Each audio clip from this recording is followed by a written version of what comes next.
ಜಯಿಗಳಿಸ್ತೇವೆ. 2028ಕ್ಕೆ ಮತ್ತೆ ನಾವೇ ಕರ್ನಾಟಕ ರಾಜ್ಯದಲ್ಲಿ ಸರ್ಕಾರ ಪ್ರಾರಂಭ ಮಾಡ್ತೇವೆ. 2029 ಕೂಡ ಕೋಲಾರ ಭಾಗದಿಂದ ಕಾಂಗ್ರೆಸ್ ಪಕ್ಷದಿಂದ ಲೋಕಸಭೆ ಅಭ್ಯರ್ಥಿ ಕೂಡ ನಾವೇ ಜಯಿಗಳಿಸ್ತೇವೆ. ಗಟ್ಟಿ ಅಸ್ತಿತ್ವ ಇದೆ. ಇವತ್ತು ಆ ಪಕ್ಷಕ್ಕೆ ಅಸ್ತಿತ್ವ ಇಲ್ಲ, ಅವರಲ್ಲೇ 7-8 ಗುಂಪುಗಳಾಗಿದೆ. ಹಾಗಾಗಿ ಯಾವ ದಿಕ್ಸೂಚನೆ ಇಲ್ಲ. ಅವರು ಹೇಳ್ತಾ ಇದ್ದಾರೆ ಮತ್ತೆ ನಾವೇ ಗೆಲ್ತೇವೆ. 2028ಕ್ಕೆ ಮತ್ತೆ ನಾವೇ ಕರ್ನಾಟಕ ರಾಜ್ಯದಲ್ಲಿ ಸರ್ಕಾರ ಪ್ರಾರಂಭ ಮಾಡ್ತೇವೆ. 2029 ಕೂಡ ಕೋಲಾರ ಭಾಗದಿಂದ ಕಾಂಗ್ರೆಸ್ ಪಕ್ಷದಿಂದ ಲೋಕಸಭೆ ಅಭ್ಯರ್ಥಿ ಕೂಡ ನಾವೇ ಜಯಿಗಳಿಸ್ತೇವೆ. ಕಾರ್ಯಕರ್ತರು ಮುಖಂಡರು ಯಾವುದೇ ಆತಂಕ ಪಡುವಂಥ ಅಗತ್ಯತೆ ಇಲ್ಲ, ಖಂಡಿತ ಬೇರಿಲ್ಲ. ಇವತ್ತು KPCC ಅಧ್ಯಕ್ಷರಾಗಿರ್ತಕ್ಕಂಥ ಶಿವಕುಮಾರ್ ಅವರು ಗಟ್ಟಿಯಾಗಿದ್ದಾರೆ, ಮುಖ್ಯಮಂತ್ರಿಗಳು ಗಟ್ಟಿಯಾಗಿದ್ದಾರೆ.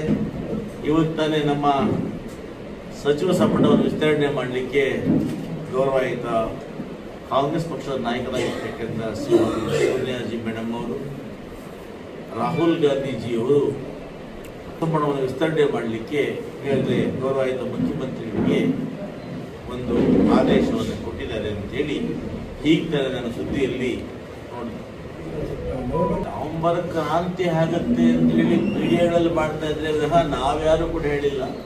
ಅಣ್ಣ ಸೀನಿಯರ್ ಮಂತ್ರಿಗಳು ಅಣ್ಣ ಹೇಳಿದ್ರ, ಮುಖ್ಯಮಂತ್ರಿ ಹೇಳಿದ್ರ, ಉಪಮುಖ್ಯಮಂತ್ರಿ ಹೇಳಿದ್ರ, ಶಾಸಕರು ಹೇಳಿದ್ರ, ಇವ್ರು ಯಾರು ಹೇಳಿಲ್ವಲ್ಲ. ನಾವು ಕ್ರಾಂತಿ ಅಂತ ಹೇಳಲಿಲ್ಲ, ರಾಜಣ್ಣವ್ರು ಕ್ರಾಂತಿ ಅಂತ ಹೇಳಲಿಲ್ಲ. ಅವರು ಯಾವ ಗೊತ್ತಿಲ್ಲ, ಇನ್ನು ಯಾವ ಕ್ರಾಂತಿನೂ ಆಗೋದಿಲ್ಲ.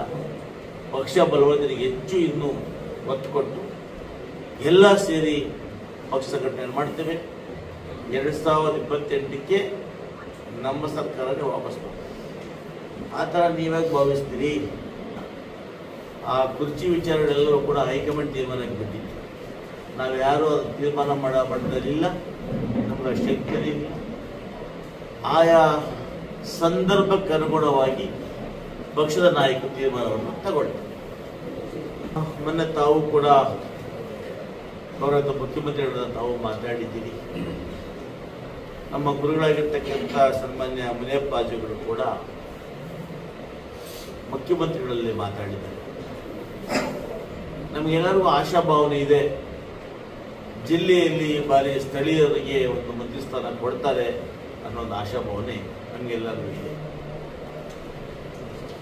ಇಲ್ಲಿ ಇವತ್ತು ಕಾಂಗ್ರೆಸ್ನ ಬಲಿಷ್ಠವಾಗಿ ಕಟ್ಟಬೇಕು ಅಂತ ಹೇಳಿ ಕೋಲಾರ ಜಿಲ್ಲೆಯ ಎಲ್ಲ ಶಾಸಕರು, MLCಗಳು ಮತ್ತು ನಮ್ಮ ನಾಯಕರಾಗಿರ್ತಕ್ಕಂಥ KH ಮುನಿಯಪ್ಪಾಜಿ ಸಾಹೇಬರವರ ಎಲ್ಲರ ಒಂದು ಒತ್ತಾಸೆ ಮತ್ತು ಅಭಿಪ್ರಾಯದ ಮೇರೆಗೆ ಇವತ್ತು ಸನ್ಮಾನ್ಯ ಡಾಕ್ಟರ್ ರಮೇಶ್ ಅವರನ್ನ ಪ್ರಚಾರ ಸಮಿತಿಯ ಜಿಲ್ಲಾಧ್ಯಕ್ಷರಾಗಿ ಇವತ್ತು ಗೌರವಾನ್ವಿತ ಮುಖ್ಯಮಂತ್ರಿಗಳಾಗಿರ್ತಕ್ಕಂಥ ಸಿದ್ದರಾಮಣ್ಣವರು, ಉಪಮುಖ್ಯಮಂತ್ರಿಗಳು ಮತ್ತು ಪ್ರದೇಶ ಕಾಂಗ್ರೆಸ್ನ ಸಮಿತಿಯ ಅಧ್ಯಕ್ಷರಾಗಿರ್ತಕ್ಕಂಥ DK ಶಿವಕುಮಾರ್ ಅವರು, ರಾಷ್ಟ್ರೀಯ ಕಾಂಗ್ರೆಸ್ನ ಅಧ್ಯಕ್ಷರಾಗಿರ್ತಕ್ಕಂಥ ಸನ್ಮಾನ್ಯ ಶ್ರೀ ಮಲ್ಲಿಕಾರ್ಜುನ ಖರ್ಗೆ ಸಾಹೇಬರು,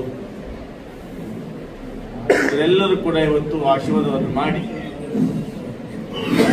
ಈ ಒಂದು ಪ್ರಚಾರ ಸಮಿತಿಯ ರಾಜ್ಯಾಧ್ಯಕ್ಷರಾಗಿರ್ತಕ್ಕಂಥ ವಿನಯ್ ಕುಮಾರ್ ಫರ್ಕೇರ್ ಅವರು ಕೂಡ ವಿಶೇಷವಾಗಿ ಡಾಕ್ಟರ್ ರಮೇಶ್ ಅವರನ್ನು ಆಯ್ಕೆ ಮಾಡಿ ಕಾಂಗ್ರೆಸ್ ಪಕ್ಷವನ್ನ ಕೋಲಾರ ಜಿಲ್ಲೆಯಲ್ಲಿ ಸದೃಢವಾಗಿ ಕಟ್ಟಬೇಕು. ಹಿಂದೆ ಕೆಲವು ಅನಿವಾರ್ಯ ಕಾರಣಗಳಿಂದಾಗಿ ಪಕ್ಷದಲ್ಲಿ ಕೆಲವು ಸಂದರ್ಭಗಳಲ್ಲಿ ಸೋಲುಂಟಾಗಿರ್ಬೋದು. ಮುಂಬರ್ತಕ್ಕಂಥ ಎಲ್ಲ ಚುನಾವಣೆಗಳು, ತಾಲೂಕ್ ಪಂಚಾಯಿತಿ, ಜಿಲ್ಲಾ ಪಂಚಾಯಿತಿ, ನಗರಸಭೆಗಳು, ಪುರಸಭೆಗಳು, ಹಾಗೆಯೇ APMC, ಹೀಗೆ ಎಲ್ಲ ಚುನಾವಣೆಯಲ್ಲಿ ಕೂಡ ಕಾಂಗ್ರೆಸ್ ಪಕ್ಷದ ಅಭ್ಯರ್ಥಿಗಳನ್ನು ಜಯಗಳಿಸಲಿಕ್ಕೆ ಪಕ್ಷವನ್ನು ಸಂಘಟನೆ ಮಾಡಬೇಕು. ಇದರೊಟ್ಟಿಗೆ ಮುಂದಿನ ದಿನಮಾನಗಳಲ್ಲಿ ಎಲ್ಲ ಚುನಾವಣೆಗಳು ಕೂಡ ಎಲ್ಲರೂ ಒಗ್ಗಟ್ಟಾಗಿ ಕಾಂಗ್ರೆಸ್ ಪಕ್ಷವನ್ನು ಬಲಪಡಿಸಬೇಕು ಅನ್ನೋ ನಿಟ್ಟಿನಲ್ಲಿ ಇವತ್ತು ಡಾಕ್ಟರ್ ರಮೇಶ್ ಅವರನ್ನ ವಿನಯ್ ಕುಮಾರ್ ಫರ್ಕೆ ಸಾಹೇಬರು ನೇಮಕ ಮಾಡಿ ಆದೇಶ ಮಾಡಿದ್ದಾರೆ. ಎಲ್ಲ ಕಾಂಗ್ರೆಸ್ನ ಮುಖಂಡರುಗಳಿಗೆ, ಅಧ್ಯಕ್ಷರಿಗೆ, ಮುಖ್ಯಮಂತ್ರಿಗಳಿಗೆ, ಉಪಮುಖ್ಯಮಂತ್ರಿಗಳಿಗೆ ಎಲ್ಲರೂ ಕೂಡ ಕೋಲಾರ ಜಿಲ್ಲೆಯ ಪರವಾಗಿ ಅಭಿನಂದನೆಗಳನ್ನು ಸಲ್ಲಿಸ್ತೇವೆ. ಹಾಗೆಯೇ ಗೌರವಾನ್ವಿತ ಡಾಕ್ಟರ್ ರಮೇಶ್ ಅವರು ಕೂಡ ಪಕ್ಷದಲ್ಲಿ ಹಿರಿಯರಾಗಿದ್ದು ಅನೇಕ ವರ್ಷಗಳ ಅನುಭವವನ್ನು ಹೊಂದಿರತಕ್ಕಂಥ ವೈದ್ಯರಾಗಿದ್ದಾರೆ. ಅವರ ಒಂದು ಸೇವೆ ಕೂಡ ಈ ಪಕ್ಷಕ್ಕೆ ಸಿಗಲಿ, ಸರ್ವರನ್ನು ಒಗ್ಗೂಡಿಸಿಕೊಂಡು ಪಕ್ಷವನ್ನು ಸಂಘಟನೆ ಮಾಡಲಿ ಅಂತೇಳಿ ಆಶಿಸ್ತಾ ಅವರೊಟ್ಟಿಗೆ ನಾವೆಲ್ಲ ಕೂಡ ಇರ್ತೀವಿ, ಸದಾಕಾಲ ಇದ್ದು ಪಕ್ಷವನ್ನು ಬಲಪಡಿಸಲಿಕ್ಕೆ ಕಾಯ ವಾಚ ಮನಸ ಶ್ರಮಿಸ್ತೇವೆ ಅಂತ ಹೇಳ್ತೇವೆ.